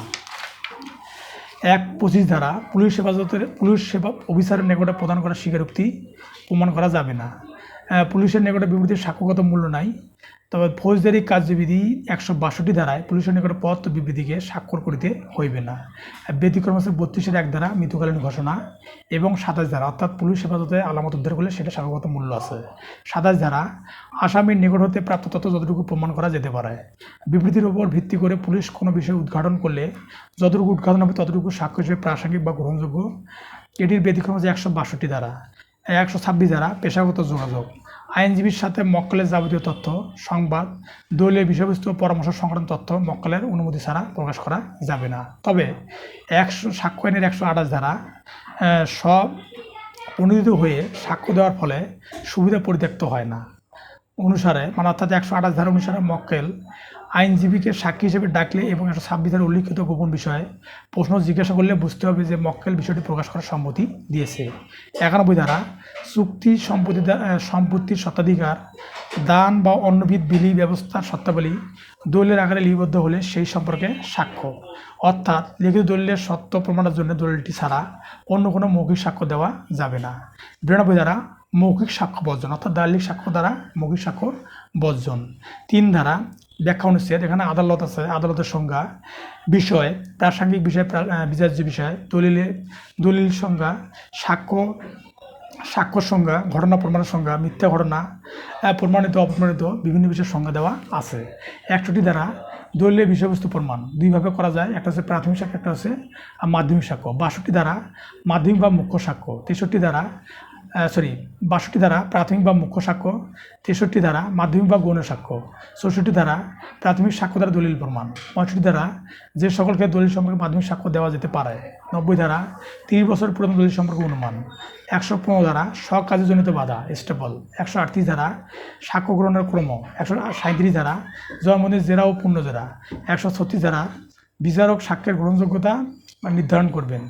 135 সাক্ষীগণকে উপস্থিত করা এবং সাক্ষ্য গ্রহণের ক্রম। 134 সাক্ষীর সংখ্যা। 2 ডিগ্রি। 96 ধারা ইখতিয়ার সম্পূর্ণ আদালতে আপিল দায়ের করতে পারেন। 114 রিভিউ। 7 আদেশের 13 বিধি মতে একই বিষয়ে নতুন মামলা দায়ের করতে পারবেন। 39 আদেশ 1 বিধি ও 2 বিধি দিয়ে অস্থায়ী নিষেধাজ্ঞা অমান্যর প্রতিকার বিষয়ে বলা আছে। এই বিধি মতে অস্থায়ী নিষেধাজ্ঞা আদেশ অমান্য করে একজন বিবাদীকে নালিশি ভূমি হতে বেদখল করলে বা বাদী ভায়োলেশন মামলা করতে পারবে। এই ধরনের বিবিধ মামলা আদেশ অমান্য করলে বা লঙ্ঘন করলে দোষী ব্যক্তি সম্পত্তি ক্রয় করার বা 6 মাস মেয়াদের জন্য দেওয়ানি জেলে আটক করতে পারে। 9 আদেশের 13 বিধি মতে কোনো বিবাদী মোকদ্দমার একতরফা ডিগ্রির বিরুদ্ধে 30 দিনের মধ্যে ডিগ্রি দানকারী আদালতে আবেদন করতে পারবে। একতরফা ডিগ্রির বিরুদ্ধে 96 ধারা আপিল করতে পারবে। আবার 9 আদেশের 13 এ বিধি অধীনে একতরফা ডিগ্রি সরাসরি 3000 টাকা খরচ প্রদান করে বাতিল করতে পারবেন। 11 ডি 7 আদেশের 11 ডি বিধান মতে মামলা গ্রহণের ক্ষেত্রে বিধিনিষেধ থাকলে বা আইনগত বাড়িতে প্রতিমান হলে আদালত আর্জি খারিজের সিদ্ধান্ত দিতে পারেন। 22 ধারা 2 বা ততোধিক আদালত যে কোনো একটিতে যখন কোনো মামলা করা চলে এবং মামলাটি তার ভেতরে যে কোনো একটিতে আদালতে দায়ের করা হয়, তখন যে কোনো বিবাদী অপর পক্ষকে নোটিশ দিলে প্রথম সম্ভাব্য সুযোগ ও বিচার্য বিষয়ের সময় বা তার পূর্বে অপর কোনো একটি আদালতে স্থানান্তরের জন্য আবেদন করতে পারে এবং আদালতে এরূপ আবেদনের পত্র পাওয়ার অপর পক্ষের আপত্তি শুনানি করে এখতিয়ার সম্পন্ন আদালতগুলো কোনোটিতে মামলা অগ্রসর হবে তা স্থির করবেন।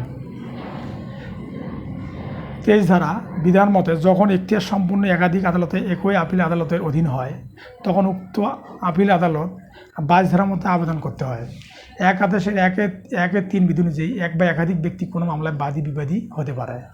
1 আদেশের 1 ও 3 বিধি অনুযায়ী এক বা একাধিক ব্যক্তি কোনো মামলায় বাদী বা বিবাদী হতে পারে। 1 আদেশের 10-2 বিধি মতে আদালত কোনো পক্ষের আবেদনের ভিত্তিতে বা স্বেচ্ছায় ও প্রয়োজনে যে কোনো ব্যক্তিকে মামলার পক্ষভুক্ত করার আদেশ দিতে পারে। 1 আদেশের 10-2 বিধি মতে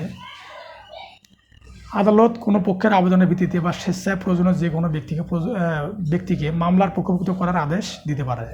1 আদেশের 13 বিধি মতে ভুল বাদীর নামে মামলা হলে তার বিরুদ্ধে আপত্তি উত্থাপন করা যায়। 10 বিধি মতে আদালত সন্তুষ্ট হলে ভুল বাদীকে মামলা থেকে বাদ দেওয়ার নির্দেশ দিতে পারে। 8 আদেশের 3 বিধি মতে বিবাদী লিখিত বিবৃতিতে কোনো কিছু অস্বীকার করলে সুনির্দিষ্টভাবে অস্বীকার করতে হবে। 11 আদেশের 21 বিধি মতে যদি বাদীকে কোনো দলিল উপস্থাপনের জন্য আদেশ দেওয়া হয় এবং তিনি তা করতে ব্যর্থ হন, তাহলে পরিচালনা অভাবে তার মোকদ্দমা খারিজ হওয়ার জন্য সে দায়ী হবে। এভাবে মোকদ্দমা খারিজ হলে 43 আদেশের 1 বিধি মতে আপিল করতে পারবে। 2 আদেশের 3 বিধি মতে কোনো ব্যক্তি একই কজ অফ অ্যাকশনের অধীনে একাধিক দাবিদার হলে তাকে সব দাবি একসাথে চাইতে হবে। 10 লাখ দাও। 2 আদেশের 3 বিধি মতে কোনো ব্যক্তি একই কজ অফ অ্যাকশনের অধীনে একাধিক দাবিদার হলে তাকে সব দাবি একসাথে চাইতে হবে। 19 ধারায় বলা হয়েছে কোনো ব্যক্তি বা অস্থাবর সম্পত্তির প্রতি এক আদালতের ইখতিয়ারে স্থানীয় সীমারেখার মধ্যে ক্ষতিসাধন করা হলে এবং বিবাদী অন্য আদালতের ইখতিয়ারের স্থানীয় সীমারেখার মধ্যে বসবাস করলে বা ব্যবসা করলে বা লাভজনক কাজ করলে বাদী দুই আদালতের যে কোনো একটিতে ক্ষতিপূরণের মোকদ্দমা দায়ের করতে পারবে। 21 আদেশের 100 বিধিতে বলা আছে, যে ক্ষেত্রে দায়ী ব্যতীত কোনো ব্যক্তি স্থাবর সম্পত্তি দখলের জন্য প্রাপ্ত ডিগ্রি মালিক কর্তৃক কিংবা যে ক্ষেত্রে উক্ত সম্পত্তি বা ডিগ্রি জারিতে নিলামে বিক্রয় হয়েছে। 152 ধারায় রায় ডিগ্রি আদেশ সংশোধন দুটি কারণে হয়, সেটা হচ্ছে যে গাণিতিক ভুল আর 2 নম্বর হচ্ছে করণিক ভুল। করণিক ভুলে 3টি বিষয় সংশোধন করা হয়, সেটা রায়, ডিগ্রি এবং আদেশ। 153 ধারায় সংশোধন করার সাধারণ ক্ষমতা 153 ধারা বলা আছে সংশোধন করার সাধারণ ক্ষমতা, আর 152 বলা আছে রায়, ডিগ্রি, আদেশ সংশোধন। আর 153 বলা আছে সংশোধন করার সাধারণ ক্ষমতা 20 আদেশের রায় ও ডিগ্রি। 20 আদেশের 5 বিধিতে প্রতিটি বিচার্য বিষয়ের উপর আদালত তার সিদ্ধান্ত বিবৃতি করতে হয়, এটি হচ্ছে রায়। মানে 20 আদেশের 5 বিধি মতে প্রতিটি বিচার্য বিষয়ের উপর আদালতের তার সিদ্ধান্ত বিবৃতি করতে হয়, এটি হচ্ছে রায়। 5-এর এ বিধি মতে, মানে 20 আদেশের 5-এর এই বিধি মতে রায় ঘোষণার তারিখ থেকে 7 দিনের মধ্যে ডিগ্রি প্রদান করতে হয়। অর্থাৎ 20 আদেশের 5-এর এই বিধি মতে রায় ঘোষণার তারিখ থেকে 7 দিনের মধ্যে ডিগ্রি প্রদান করতে হয়। 115-1 ধারায় বলা হয়েছে, কোনো মোকদ্দমা কিংবা কোনো প্রক্রিয়ায় জেলা জজ আদালত কর্তৃক ডিগ্রি বা আদেশ প্রদত্ত হলে সংবদ্ধ পক্ষের আবেদনে হাইকোর্ট ডিভিশন তার নথি তলব করতে পারবেন এবং ন্যায় বিচারের ব্যর্থতা এবং আইনে ভ্রান্তি মর্মে দৃশ্যমান হলে হাইকোর্ট ডিভিশন এই ডিগ্রি বা আদেশ সংশোধন করতে পারবেন কিংবা তার যেরূপে যথার্থভাবে মোকদ্দমা কিংবা কোনো প্রক্রিয়ার সেরূপ আদেশ প্রদান করতে পারেন। 115-4 ধারার মতো বলা হয়েছে, হাইকোর্ট বিভাগ দ্বিতীয় রিভিশন আদেশ দিতে পারে। আবার 114 বি ধারা অনুযায়ী রিভিউর আবেদন করতে পারবেন। তার মানে 115-4 ধারা মতে হাইকোর্ট বিভাগ দ্বিতীয় রিভিশন আদেশ দিতে পারে, আবার 114 বি ধারা মত অনুযায়ী রিভিউর আবেদন করতে পারে। 7 আদেশের 11 ডি উপবিধি অনুযায়ী তামাদি আইন দ্বারা বাড়িতে হবে। 9 আদেশের 9 বিধি মতে মামলা পুনর্জীবিত হলেও আগের দেওয়া অস্থায়ী নিষেধাজ্ঞা বলবৎ থাকবে না। মানে 9 আদেশের 9 বিধি মতে মামলা পুনর্জীবিত হলেও আগের দেওয়া অস্থায়ী নিষেধাজ্ঞা বলবৎ থাকবে না। 11 আদেশের 21 বিধি মতে যদি বাদীকে কোনো দলিল উপস্থাপনের জন্য আদেশ দেওয়া হয় এবং তা করতে ব্যর্থ হন, তাহলে ব্যর্থতা বা পরিচালনার অভাবে মোকদ্দমা খারিজ হওয়ার জন্য সে দায়ী থাকবে। 43 আদেশের 1 বিধি মতে এই ধরনের আদেশের জন্য আপিল করতে পারবেন। 99 ধারায় ক্রুটির জন্য কোনো মামলার রায় পরিবর্তন বা পুনর্বিচারে প্রেরণ করা যাবে না। 99 ধারায় ক্রুটির জন্য কোনো মামলার রায় পরিবর্তন বা পুনর্বিচারে প্রেরণ করা যাবে না। আর্জিতে স্বাক্ষর না করে একটা সংশোধনযোগ্য ভুল। 58 বিধি অনুযায়ী দাখিলকৃত দরখাস্ত civil rules and order CRO volume number 1 এবং 774 নম্বর বিধি মতে বিবিধ মামলা হিসেবে রেজিস্ট্রি হয়। তাই এই ধরনের আপত্তির ক্ষেত্রে বিবিধ মামলার শুনানি ও নিষ্পত্তির বিধানসমূহ নিষ্পত্তি করতে হয়। তার মানে CRO ভলিউম নম্বর 1 এবং 774 বিধি মতে বিবিধ মামলা হিসেবে রেজিস্ট্রি হয়। তাই এই ধরনের আপত্তির ক্ষেত্রে বিবিধ মামলার শুনানি ও নিষ্পত্তির বিধানসমূহ নিষ্পত্তি করা হয়। 59 বিধি মতে দরখাস্তকারী প্রমাণ করতে হবে যে ক্রয়ের তারিখে সে ক্রয়কৃত সম্পত্তিতে দখলে ছিল। 59 বিধি মতে অর্থাৎ 21 আদেশের 59 বিধি মতে দরখাস্তকারীকে প্রমাণ করতে হবে যে সে ক্রয়ের তারিখে সে ক্রয়কৃত সম্পত্তির দখলে ছিল এবং ওই সম্পত্তি তার স্বার্থ ছিল। 7 আদেশের 11C বিধি মতে যথাযথ স্টাম্প পেপার না দিয়ে মামলা করা হলে আদালত যথাযথ স্টাম্প জমা না দেওয়ার জন্য 21 দিন সময় দিতে পারবেন। ওই সময়ের জন্য প্রয়োজনীয় ও যথাযথ স্টাম্প পেপার জমা না দিলে আর্জি বাতিল করবেন। 8 আদেশের 6 বিধি মতে সেট অফ দাবি করতে হয়। 6 আদেশের 17 বিধি মতে আর্জি সংশোধন করতে হয়। 7 আদেশের 15 বিধি মতে 6 আদেশের 15 বিধি মতে হলফনামা 6 আদেশের 15 বিধি মতে হলফনামার বিষয়ে বলা আছে। 39 ধারায় যে ব্যক্তির বিরুদ্ধে কোনো লিখিত দলিল বাতিল বা বাতিলযোগ্য সুনিষ্ঠ প্রতিকার আইন, সেই ব্যক্তি দলিল বাতিলে মোকদ্দমা করতে পারে। 41 ধারাতে বলা আছে সুনিষ্ঠ প্রতিকার আইন, দলিল বিলুপ্তির রায় প্রদানের সময় আদালত যে পক্ষকে তদ্রূপ প্রতিকার মঞ্জুর করেছেন সেই পক্ষের তরফ থেকে অন্য পক্ষকে ন্যায় বিচারের প্রয়োজনীয়তা অনুসারে ক্ষতিপূরণের নির্দেশ দিতে পারেন। সেটা হচ্ছে সেটা হচ্ছে 41 ধারা অনুযায়ী। 27-এর বিতে বলা আছে, যদি কেউ সরল বিশ্বাসে এবং পূর্বের কোনো চুক্তির কথা না জেনে কোনো চুক্তি করে তাহলে সে চুক্তি সুনির্দিষ্ট কাজের সম্পাদন দাবি করতে পারবেন।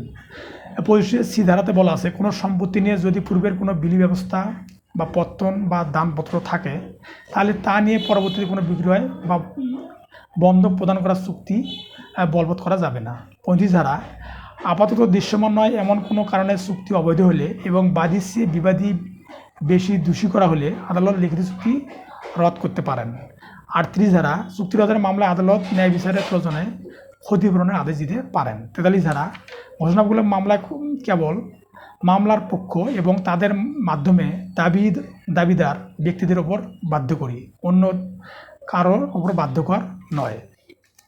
27-এর বি ধারা, কোনো ব্যক্তি যদি অন্য কোনো ব্যক্তির কাছ থেকে চুক্তিমূলক কোনো সম্পত্তির অধিকার লাভ করে তাহলে তিনি অন্য যে কোনো ব্যক্তির বিরুদ্ধে চুক্তি সুনির্দিষ্ট প্রতিষ্ঠা দাবি করতে পারে। 21-এর 1, যে ক্ষেত্রে এমন পরিস্থিতি চুক্তি সম্পূর্ণ করা হয়েছে যে তা বাদীকে প্রতিবাদীর উপর একটি অন্যায় সুবিধা প্রদান করেছে, যদিও সেখানে বাদীর পক্ষ থেকে কোনো জালিয়াতি বা ভুল বিবরণ নাও থাকতে পারে। 56-ডি ধারা অনুযায়ী সরকারের কোনো বিভাগের সরকারি কর্তব্য হস্তক্ষেপ করার জন্য চিরস্থায়ী নিষেধাজ্ঞা মঞ্জুর করা যায় না। 56-এর এরূপ চুক্তি নিষেধাজ্ঞার মাধ্যমে অকার্যকর করা যাবে না। 21-ডি, যে চুক্তি তার প্রকৃতির কারণে বাতিলযোগ্য তা সুনির্দিষ্টভাবে কার্য সম্পাদন অযোগ্য। 12-র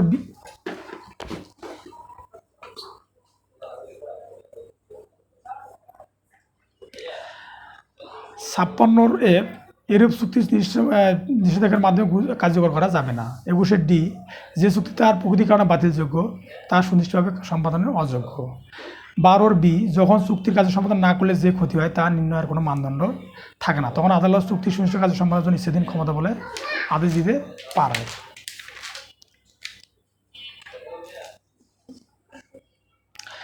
62 বিধি, তালিকাভুক্ত নিমিত্ত দরখাস্ত গ্রহণ, মানে অর্থাৎ 62 বিধি অনুযায়ী Bangladesh bar council Bangladesh bar council legal practitioner bar council order 1972-এর 101টা বিধি আছে 10টা অধ্যায়ে। 65 বিধিতে তালিকাভুক্তির নিমিত্তে দরখাস্ত গ্রহণ। 62(2)তে বার কাউন্সিলের সার্টিফিকেট তৈরি করবেন। 62(3) বার কাউন্সিলের অনুমোদন নিয়ে বার অ্যাসোসিয়েশন পরিবর্তন করা যাবে, মানে 62(3) অনুযায়ী বার কাউন্সিলের অনুমোদন নিয়ে বার অ্যাসোসিয়েশনের পরিবর্তন করা যাবে। 62(4) বার কাউন্সিলের অনুমতি ব্যতীত বার অ্যাসোসিয়েশন সদস্য নিতে পারবেন না। 62(5) ভুল তথ্য দিলে বা বার কাউন্সিল সার্টিফিকেট বাতিল করতে পারবে, মানে 62(5) ভুল তথ্য দিলে বার কাউন্সিল সার্টিফিকেট বাতিল করতে পারবে। 55 বিধি অনুযায়ী একজন আইনজীবীর বিরুদ্ধে বার কাউন্সিল নিয়মকানুন পদ্ধতি বা স্বেচ্ছা প্রণোদিত হয়ে বিধিগুলো যতখানি দরকার পরিবর্তন করে আদেশ দিতে পারবেন। এটা হলো সুমোটো পদ্ধতি, অর্থাৎ 51 বিধির 50 বিধিতে বলা আছে, 101টা বিধির 50 বিধিতে বলা আছে একজন আইনজীবীর বিরুদ্ধে বার কাউন্সিল নিয়মকানুন পদ্ধতি ও স্বেচ্ছা প্রণোদিত হয়ে বিধিগুলোর যতখানি দরকার পরিবর্তন করে আদেশ দিতে পারবেন। এটা হচ্ছে সমোটো পদ্ধতি। 75 বিধি অনুযায়ী লিগ্যাল এডুকেশন কমিটি দ্বারা সমস্ত কমিটির চেয়ারম্যান বার কাউন্সিলের নির্বাচনের মাধ্যমে হবে, মানে 75 বিধি বার কাউন্সিল চলমান কাজ ও দায়িত্বগুলোর কার্যকারিতাকে নিশ্চিত করার জন্য নিচের কমিটিগুলো গঠন করতে পারবে। সেটা ল রিফর্ম কমিটি, তারপর human rights and legal aid committee, relief committee, house of committee, rule and publication committee, complain and vigilance committee. এটা হচ্ছে সব 5 সদস্য বিশিষ্ট এবং সেটা বার কাউন্সিলের নিয়ম অনুযায়ী হবে। 60 বিধি অনুযায়ী আইনজীবী হিসেবে 10 বছর নিয়মিত আদালতে আইন চর্চা করে এমন আইনজীবীকে অধীনে দরখাস্তকারীকে 6 মাস শিক্ষানবিশ আইনজীবী থাকতে হবে। অর্থাৎ 50 বিধি অনুযায়ী আপনি বার কাউন্সিল সুমোটো ব্যবস্থা গ্রহণ করতে পারবে, অর্থাৎ আইনজীবীদের আচার আচরণ সম্পর্কে যে সুমোটো পদ্ধতি সেটা ব্যবস্থা করবে 50 বিধি। আর 60 বিধি অনুযায়ী আইনজীবী হিসেবে 10 বছর যেটা কাজে নিয়োজিত আছে তার পক্ষে 6 মাস শিক্ষানবিশ কাল হিসেবে থাকতে হবে। 60-এর বিধি মতে তালিকাভুক্ত হওয়ার জন্য বার কাউন্সিল কর্তৃক নির্দেশ এবং তত্ত্বাবধানে MCQ 100 নম্বর পরীক্ষা, তারপর 60-এর 2 নম্বর বলা আছে 4 ঘন্টা লিখিত পরীক্ষা দিতে হবে। আর 60-এর 3 নম্বরতে বলা আছে যে লিখিত পরীক্ষার স্থান, সময়, তারিখ শুনিয়ে দেওয়া হবে। 60-এর বিতে বলা আছে যে 50 নম্বরের মৌখিক পরীক্ষার অংশগ্রহণ করতে হবে, 50 নম্বরের মৌখিক পরীক্ষা অংশগ্রহণ করতে হবে। আর 60-এর সিতে বলা আছে যে লিখিত পরীক্ষা 50 নম্বর, ভাইভাতে 25 নম্বর পেতে হবে। 58 বিধিতে 27-1 আদেশ মতে যোগ্যতা সম্পন্ন তিনি অত্র বিধির এ ফরমে আইনজীবী হিসেবে তালিকাভুক্ত হবার দরখাস্ত বার কাউন্সিল করতে হবে। 59 বিধি মতো জন্ম তারিখ 27 তারিখ মতে দরখাস্তকারীকে যোগ্যতার সমত ও এফিডেভিটের মাধ্যমে এ ফর্মের আবেদন ও সত্যতা যথার্থ নিরূপণ করতে হবে। বাংলাদেশ বার কাউন্সিল এনরোলমেন্ট কমিটির কার্যাবলী আলোচনা করো। The Bangladesh legal practitioner bar council order 1972-এর 11 আদেশে বলা হয়েছে আইনজীবী তালিকাভুক্তি প্রণালী এবং উক্ত এনরোলমেন্ট কমিটির কার্যক্রম সমূহ উক্ত কমিটি নির্ধারিত আকারে নিয়ন্ত্রণ করবে। The Bangladesh legal practitioner bar council rules 1972-এর 60-এর 1 বিধি অনুযায়ী প্রত্যেক আবেদনকারীকে উকিল হিসেবে তালিকাভুক্ত হবার জন্য বার কাউন্সিল কর্তৃক নির্ধারিত কতিপয় কোর্স শেষ করতে হবে এবং কাউন্সিল কর্তৃক নির্দেশ ও তত্ত্বাবধানে এমসিকিউ পরীক্ষায় এবং লিখিত পরীক্ষায় ভাইভায় উত্তীর্ণ হতে হবে। 60-এর বি বিধি অনুযায়ী লিখিত পরীক্ষায় যেসব প্রার্থী হবেন সেসব প্রার্থী বার কাউন্সিল এনরোলমেন্ট কমিটির নির্দেশ ও তত্ত্বাবধানে ভাইভায় পরীক্ষায় অংশগ্রহণ করবে। উপযুক্ত আইন ও আলোচনার পরিপ্রেক্ষিতে বলা যায় বার কাউন্সিল এনরোলমেন্ট কমিটির কাজ হলো লিখিত পরীক্ষায় যেসব প্রার্থী উত্তীর্ণ হবে তাদের মৌখিক পরীক্ষা গ্রহণ করা এবং অ্যাডভোকেট হিসেবে তালিকাভুক্তি করার জন্য সুপারিশ করা। 8-1 বিধি বার কাউন্সিল নির্বাচন অনুষ্ঠিত হবে যাতে বার কাউন্সিল মেয়াদ শেষ হয়ে যাওয়ার বছরের মে মাসের 31 তারিখে বা আগে শেষ হবে। 8-2 আদেশ মতে যদি বার কাউন্সিল নির্বাচনে মহামারী ধ্বংসের কাজ 8-2 আদেশ মতে যদি বার কাউন্সিল নির্বাচনে মহামারী ধ্বংসের কাজ বা সরকার কর্তৃক সময় নির্ধারিত অন্য কোনো অনিবার্য পরিস্থিতির কারণে 8-1 দফা মতে নির্দিষ্ট সময়ের মধ্যে নির্বাচন অনুষ্ঠিত না হয় তাহলে সরকারি গেজেট প্রজ্ঞাপন দ্বারা 1 বছর বেশি মেয়াদের জন্য 15 সদস্যের সমন্বয়ে একটি অ্যাডহক বা বার কাউন্সিল কমিটি গঠন করতে পারে এবং এই মেয়াদ আরও বাড়ানো যাবে না। 8-3 অ্যাটর্নি জেনারেল অ্যাডহক কমিটির চেয়ারম্যান হবেন এবং অন্যতম সদস্য হবেন। 8-4 এই আদেশের বিধানের মধ্যে যাই কিছু থাকুক না কেন অ্যাডহক বার কাউন্সিল আদেশ এবং প্রণীত বিধিমালায় বর্ণিত বার কাউন্সিল ক্ষমতা ও কার্যাবলী প্রয়োগ করবে। এটি 2021 সনের আইন দ্বারা সংযোজিত। 4-1 বি বেলেবল অফেন্স মানে জামিনযোগ্য অপরাধ। দ্বিতীয় তফসিলে জামিনযোগ্য অপরাধের সংজ্ঞা এবং জামিন অযোগ্য অপরাধের অর্থ অন্য যে কোনো অপরাধকে বুঝাইবে। অর্থাৎ 4-1 বিতে বলা আছে বেলেবল অফেন্স মানে জামিনযোগ্য অপরাধ। দ্বিতীয় তফসিলে জামিনযোগ্য অপরাধের সংজ্ঞা এবং জামিন অযোগ্য অপরাধ অর্থ অন্য যে কোনো অপরাধকে বুঝাইবে। 4-1 এইচ ম্যাজিস্ট্রেট কর্তৃক এই আইন অনুসারে ব্যবস্থা গ্রহণের উদ্দেশ্যে তার নিকট মৌখিক লিখিতভাবে অভিযোগ দায়ের করাকে বুঝাইবে। মানে 4-1 এইচ তদন্ত ম্যাজিস্ট্রেট কর্তৃক এই আইন অনুসারে 4-1 এইচ এটা হচ্ছে 4-1 এইচ ম্যাজিস্ট্রেট কর্তৃক এই আইন অনুসারে ব্যবস্থা গ্রহণের উদ্দেশ্যে তার নিকটে মৌখিক লিখিতভাবে অভিযোগ দায়ের করাকে বুঝাবে। অর্থাৎ নালিশটা হলো নালিশ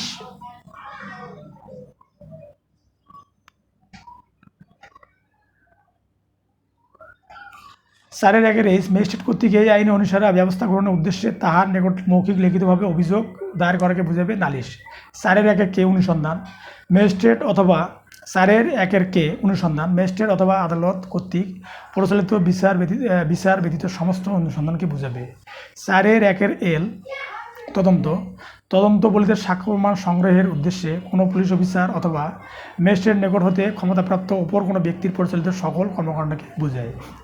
4-1 এন আমল অযোগ্য অপরাধ এমন কোনো অপরাধকে বোঝায় যে অপরাধের মামলার পুলিশ অফিসার পরোয়ানা ছাড়া গ্রেপ্তার করতে পারে না। অর্থাৎ আমল অযোগ্য অপরাধ যে অপরাধের শাস্তি হচ্ছে 2 বছরের বেশি সেটা হচ্ছে আমল অযোগ্য অপরাধ। 166(5) বি তদন্ত যদি 120 দিনের মধ্যে শেষ না হয় তাহলে মৃত্যুদণ্ড বা যাবজ্জীবন কারাদণ্ড অথবা 10 বছর অধিক দণ্ডের আসামিকে দ্বারা জজ জামিন দিতে পারে। 166(5) বি তদন্ত যদি 120 দিনের মধ্যে শেষ না হয় তাহলে মৃত্যুদণ্ড বা যাবজ্জীবন কারাদণ্ড অথবা 10 বছর অধিক দণ্ডের আসামিকে দ্বারা জজ জামিন দিতে পারে। 339 সি 2 ধারা মতে কোনো দারা জজ বা অতিরিক্ত দারা জজ বা যুগ্ম দারা জজ 380 দিনের মধ্যে মামলা সমাপ্ত করিবেন। 173 ধারা পুলিশ রিপোর্ট 373 ধারায় আছে তারা আদালত তার সিদ্ধান্ত ও দণ্ডাদেশের নকল জুডিশিয়াল ম্যাজিস্ট্রেট এবং জেলা ম্যাজিস্ট্রেটের নিকটে পাঠাবেন। 373 ধারা মতে 374 ধারা মতে দ্বারা আদালত কর্তৃক মৃত্যুদণ্ডাদেশ পেশকরণ। 442 ধারা মতে দ্বারা আদালত পক্ষগণকে নোটিশ জারি থেকে 90 কার্য দিবসের মধ্যে আপিল ও রিভিশন নিষ্পত্তি করিবেন। 442 ধারা মতে দ্বারা আদালত পক্ষগণকে নোটিশ দিয়ে 90 কার্য দিবসের মধ্যে আপিল ও রিভিশন নিষ্পত্তি করিবেন। 46 ধারা যেভাবে গ্রেপ্তার করতে হয়। 46-3 ধারা মৃত্যুদণ্ড বা যাবজ্জীবন কারাদণ্ডযোগ্য অপরাধ অভিযুক্ত আসামিকে গ্রেপ্তারের জন্য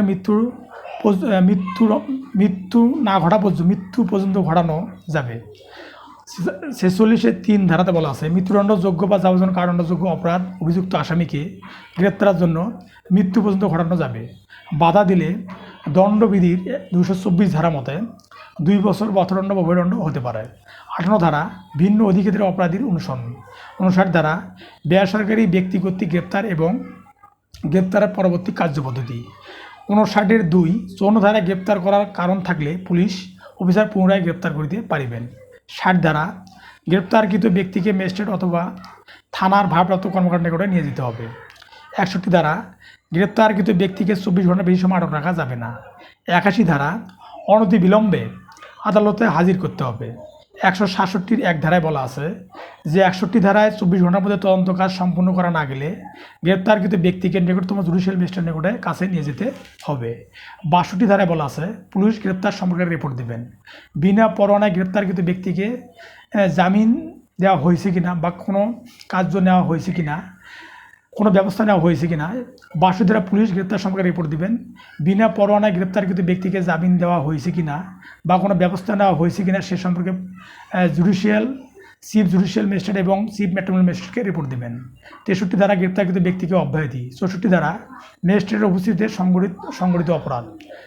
ম্যাজিস্ট্রেটের উপস্থিতিতে সংগঠিত অপরাধ। 65 ধারা ম্যাজিস্ট্রেট কর্তৃক বা তার উপস্থিতিতে গ্রেপ্তার। 66 ধারা পলাতক আসামিকে অনুসরণ এবং পুনরায় গ্রেপ্তারের ক্ষমতা। 68 ধারা সমনের ধরন। 88 ধারা পলাতক ব্যক্তির সম্পত্তি ক্রয়। 4 ভাবে আটক করা যায়, সেটা হচ্ছে আটক করে, রিসিভার নিয়োগ করে, সম্পত্তি হস্তান্তর করতে পারে না সেই নির্দেশ দিয়ে, আদালতের ইচ্ছে। মানে 88 ধারায় 4 ভাবে পলাতক ব্যক্তির সম্পত্তি ক্রয় করা যায়। 146-2 বিরোধী সম্পত্তি ক্রয় করিবার ক্ষমতা। 88-4 ধারা কালেক্টরের মাধ্যমে ক্রয় করা যাবে। 88-5 ধারা প্রাণী বা পচনশীল প্রকৃতির ফলে বিক্রয়ের আদেশ দিতে পারেন। 88-6 হুলিয়াধীন প্রকৃত সম্পত্তি অন্য কোনো ব্যক্তির স্বার্থ থাকিলে 6 মাসের মধ্যে আবেদন করতে হবে।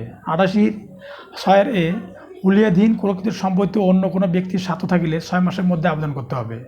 88-6 হুলিয়াধীন প্রকৃত সম্পত্তি অন্য কোনো ব্যক্তির স্বার্থ থাকিলে 6 মাসের মধ্যে আবেদন করতে হবে।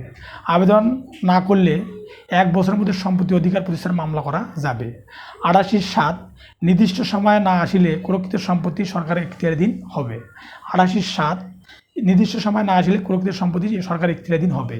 405 ধারায় প্রকৃত সম্পত্তি পুনরুদ্ধারের আপিল করা যাবে। 405 ধারায় প্রকৃত সম্পত্তি পুনরুদ্ধারের আপিল করা যাবে। তারপর হাজির হতে বাধ্য করার ব্যবস্থা না মেনে নিলে, মানে হাজির হতে বাধ্য করার ব্যবস্থা মেনে না নিলে কী ধরনের ব্যবস্থা গ্রহণ করা হয় আলোচনা করুন। সমন হচ্ছে 68-74 ধারা, পরোয়ানা হচ্ছে 75-86 ধারা, হুলিয়া 87 এবং ক্রোক হচ্ছে 88 ধারার পরেও যদি পলাতক ব্যক্তি নির্দিষ্ট তারিখে আদালতে হাজির না হয় তাহলে 339-B ধারা অনুসারে বহুল প্রচলিত কমপক্ষে 2টি দৈনিক বাংলা পত্রিকায় হাজির হওয়ার নির্দেশ দিবেন। এর পরেও যদি হাজির না হয় তাহলে আসামির অনুপস্থিতিতে বিচার হবে। 512 ধারায় আসামির অনুপস্থিতিতে সাক্ষ্য লিপিবদ্ধকরণের 512 ধারা আসামির অনুপস্থিতিতে সাক্ষ্য লিপিবদ্ধকরণ। 540 ধারা কতিপয় ক্ষেত্রে আসামির অনুপস্থিতি অনুসন্ধানের বিচারের বিধান। 123 ধারা জামানত প্রদানে ব্যর্থতায় কারাদণ্ড। 106 ধারায় থেকে 118 ধারায় অধীনে মুচলেকা দিতে ব্যর্থ হলে, মানে 106 ধারা থেকে 118 ধারায় মুচলেকা দিতে ব্যর্থ হলে আদালত বা ম্যাজিস্ট্রেট জামানত না দেওয়া পর্যন্ত তাকে জেলে আটক রাখতে পারে। এটা 123 ধারা জামানত প্রদানে ব্যর্থতা কারাদণ্ড। 123 ধারা 106 থেকে 118 ধারায় অধীন মুচলেকা দিতে ব্যর্থ হলে আদালত বা ম্যাজিস্ট্রেট জামানত না দেওয়া পর্যন্ত তাকে জেলে আটক রাখতে পারে। দায়রা জজ 3 বছরের কারাদণ্ড আদেশ দিতে পারবেন। মানে 118 ধারা 106 থেকে 118 ধারায় অধীন মুচলেকা দিতে ব্যর্থ হলে আদালত বা ম্যাজিস্ট্রেট জামানত না দেওয়া পর্যন্ত তাকে জেলে আটক রাখতে পারবে। দায়রা জজ 3 বছরের কারাদণ্ড আদেশ দিতে পারেন। 106, 107 শান্তিরক্ষার মুচলেকা বা 108 ধারায় সদাচরণে মুচলেকা দিতে ব্যর্থ হলে 3 বছর বিনা শ্রম কারাদণ্ড। 106 107 ধারায় শান্তিরক্ষার মুচলেকা বা 108 ধারায় সদাচরণের মুচলেকা দিতে ব্যর্থ হলে 3 বছরের বিনাশ্রম কারাদণ্ড। 109 এবং 110 ধারায় সদাচরণের মুচলেকা দিতে ব্যর্থ হলে 3 বছর বা সশ্রম বা বিনাশ্রম কারাদণ্ড হবে। 406 ধারায় শান্তিরক্ষা বা সদাচরণের মুচলেকার আদেশের বিরুদ্ধে আপিল দায়ের আদালতে। শত থাকে যে 123(2)(3)(3) উপধারা মতে দায়রাতে আপিল করা হয়, সেক্ষেত্রে এর বিধান প্রযোজ্য নয়। এফআইআর কি? এফআইআর কি? এজাহার ভিত্তিতে মামলা এবং নালিশি মামলা পার্থক্য কী? এফআইআর হচ্ছে পুলিশ রেজুলেশন অফ বেঙ্গল 1943 এর 243 অনুসারে এফআইআর এবং ফৌজদারি কার্যবিধি 1898 154 ধারা অনুযায়ী এজাহার দায়েরের মাধ্যমে আমলযোগ্য অপরাধের মামলা দায়েরের বিধান আছে, যা জিআর মামলা নামে পরিচিত। তাহলে এফআইআর হচ্ছে পুলিশ রেজুলেশন অফ বেঙ্গল 1943 এর 243 অনুসারে এফআইআর এবং ফৌজদারি কার্যবিধি 1898 ধারা 154 অনুযায়ী এজাহার দায়েরের মাধ্যমে আমলযোগ্য অপরাধের মামলা দায়েরের বিধান আছে, যা জিআর মামলা নামে পরিচিত। থানার ভারপ্রাপ্ত কর্মকর্তা বিপি ফর্ম নং 87 আমলযোগ্য অপরাধের প্রাথমিক তথ্য লিপিবদ্ধ করেন। সাধারণত 2 বছরের বেশি শাস্তিযোগ্য অপরাধী আমলযোগ্য অপরাধ, 2 বছরের কম শাস্তিযোগ্য অপরাধী আমল অযোগ্য অপরাধ। এজাহারের সাক্ষ্যগত মূল্য নাই। মিথ্যা এজাহার দায়েরের শাস্তি দণ্ডবিধি 211 ধারা মতে 2 বছর বা অর্থদণ্ড বা উভয়দণ্ড হতে পারে। আর যদি এটা গুরুতর হয় তাহলে 7 বছরের অর্থদণ্ড, 7 বছর পর্যন্ত কারাদণ্ড অর্থদণ্ড হতে পারে। পার্থক্য, সংজ্ঞাগত পার্থক্য, ধারাগত পার্থক্য, মানে এজাহার ও নালিশির মধ্যে পার্থক্য। সংজ্ঞাগত পার্থক্য, ধারাগত পার্থক্য, অপরাধের প্রকৃতি, দায়েরের স্থান, শপথের প্রশ্নে, তদন্ত লিপিবদ্ধ করার প্রশ্নে, প্রতিকারের প্রশ্নে, অপরাধের ভিত্তি না থাকলে গ্রেপ্তারি পরোয়ানা আমলে নেওয়া।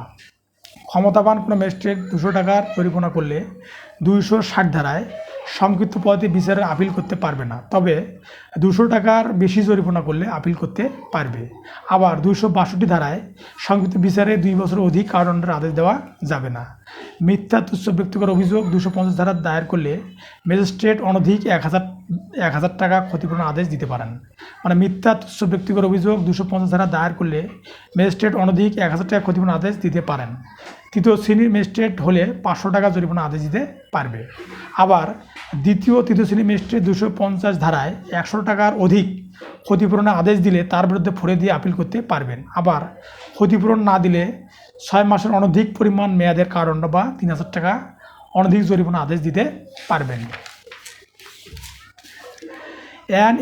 An executing court cannot be beyond the degree। এই নীতির ব্যতিক্রম সংক্ষেপে আলোচনা করুন। মূল ডিগ্রির বাইরে গিয়ে আদালত কোনো কিছু করতে পারে না।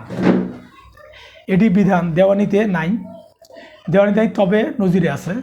অগ্রণী ব্যাংক লিমিটেড বনাম বাংলাদেশ অন্যান্য 11 মানে সুপ্রিম কোর্ট রুলিং বোর্ড 2019 মানে 11 অর্থাৎ অগ্রণী ব্যাংক লিমিটেড বনাম বাংলাদেশ অন্যান্য 11 supreme court ruling board SCOB 2019 high court division 98 মামলায় বিচারপতি মাহমুদুল হক বলেন যে পরিশোধকৃত টাকার সমন্বয়করণ বা সুদ যোগকরণ বা ডিগ্রি বোঝা না গেলে এসব ক্ষেত্রে এই 3টি ক্ষেত্রে এটির সম্ভব হতে পারে। One person may sue or the defend on behalf of all in same interest। তাহলে দেওয়ানি কার্যবিধি অনুযায়ী আলোচনা করুন। এক আদেশের 8 বিধিতে এক লোক স্বার্থ সংশ্লিষ্ট ব্যাপারে অন্য সবার পক্ষে মামলা পরিচালনা করতে পারে, যেটাকে বলা হয় প্রতিনিধিত্বমূলক মামলা। The court may at any stage of the proceeding allow the either party to amend the pleadings. মূল মোকদ্দমা ও আপিল চলাকালে এই ধারণার প্রয়োগ যোগ্যতা ব্যাখ্যা করুন। 6 আদেশের সূত্রবিধি মতে আদালত মামলার যে কোনো পর্যায়ে যে কোনো পক্ষকে স্ব প্লেডিংয়ের ন্যায়সঙ্গত সংশোধনের অনুমতি দিতে পারে। Adjourn is not a matter of course even when both parties want it. মানে 7 আদেশের 11 বিধি মতে এক বা একাধিক কারণ উল্লেখ করে বাদী পক্ষের আর্জি খারিজের দরখাস্ত বিবাদী পক্ষ করতে পারে, তবে 4টি কারণে আর্জি খারিজ হয়। No order of ad in interim on temporary injunction without hearing the opposite party is the permissible. মানে অপর পক্ষের কথা না শুনে অস্থায়ী নিষেধাজ্ঞা আদেশ প্রদান করা যাবে না। 39 আদেশের 5-এর এ বিধিতে অপর পক্ষের শুনানি ছাড়া অন্তর্বর্তী বা অস্থায়ী নিষেধাজ্ঞা আদেশ প্রদান করা হবে না। The exclusion of the jurisdiction of a civil court to entertain civil case should not be readily inferred। 9 ধারায় বলা হয়েছে দেওয়ানি কার্যবিধিতে বর্ণিত বিধান সাপেক্ষে এবং প্রত্যক্ষ ও পরোক্ষভাবে নিষিদ্ধ না থাকলে সকল প্রকার দেওয়ানি প্রকৃতির মোকদ্দমার বিচার করার ইখতিয়ার দেওয়ানি আদালতের থাকবে। Plaint can not be rejected on mixed question of law and fact. 7 আদেশের 11 বিধি অনুযায়ী 4টি কারণে আর্জি খারিজ হয়। Court shall not pass expert degree of an interim injunction without hearing the opposite party. 39 আদেশের 5-এর এই বিধি মতে যে অপর পক্ষের কথা না শুনে কোনো অস্থায়ী নিষেধাজ্ঞা বা অন্তর্বর্তীকালীন আদেশ দেওয়া যাবে না। A plaint can be the rejected only on the ground state in the rule. মানে 7 আদেশের 11 বিধি মতো 4টি কারণে আর্জি প্রত্যাখ্যান হয়। The court process A discretion to undo injustice caused to men, public and the citizen of a state, and court must exercise that the discretion। এটা 151 ধারা সহজাত ক্ষমতা কার্যাবলী সম্পর্কে বলা হয়েছে। ন্যায় বিচারের স্বার্থে আদালতের কার্যপ্রণালী অপব্যবহার প্রতিরোধে দেওয়ানি কার্যবিধি 1908 151 ধারা সহজাত ক্ষমতা প্রয়োগ করতে পারে। The pleading should contain fact and not law or evidence. মানে 6 আদেশের 2 বিধি মতে গুরুত্বপূর্ণ ঘটনা দিয়ে আর্জি জবাবে লিপিবদ্ধ করতে হবে, কিন্তু সাক্ষ্য বা প্রমাণ নয়। জাজমেন্ট অ্যান্ড এডমিশন 12 আদেশের 6 বিধিতে স্বীকৃতি এবং স্বীকৃতির পরের রায়। Pleading shall contain only material facts. 6 আদেশের 2 বিধি মতে আর্জি জবাবে গুরুত্বপূর্ণ ঘটনা বলি এর মাধ্যমে লিপিবদ্ধ করতে হবে। The court has no jurisdiction to the extent time where the petitioner has been negligence of the inactive. তামাদি আইনে আলোকে আলোচনা করুন। 5 ধারা বিলম্বমুখী অর্থাৎ 4 ধারা থেকে 25 ধারা প্রথম তফসিলে এই উদ্দেশ্যে নির্ধারিত সময় পার হওয়ার পর মামলা আপিল কিংবা আবেদন দায়ের করা হলে বিবাদে আপত্তি না করলেও খারিজ হয়ে যাবে। তাহলে আইনজীবীর প্রতি আইনজীবীর কর্তব্য, আইনজীবীর দায়িত্ব কর্তব্য 11টি। সেটা হচ্ছে যে নিজের মর্যাদাবোধ বজায় রাখা। 2 নম্বর হচ্ছে বিজ্ঞাপন দিয়ে কাজ জোগাড়ের চেষ্টা না করা। তারপর 3 নম্বর হচ্ছে কাজ জোগাড় করার জন্য কাউকে নিয়োগ না দেওয়া। 4 নম্বর হচ্ছে কাজের কোনো পক্ষের সাথে বিতর্কিত বিষয় আলোচনা না করা। 5 নম্বর হচ্ছে প্রকাশ্য আদালত ছাড়া প্রতিপক্ষের আইনজীবীর অনুপস্থিতিতে মামলার বিষয়বস্তু নিয়ে আলোচনা না করা। তারপর 6 নম্বর হচ্ছে মামলার প্রত্যাখ্যান বা অতিরিক্ত আইনজীবী নিয়োগে বাধা দেওয়া যাবে না। 7 নম্বর হচ্ছে অযথা বা অশ্লীল কথা পরিহার করতে হবে।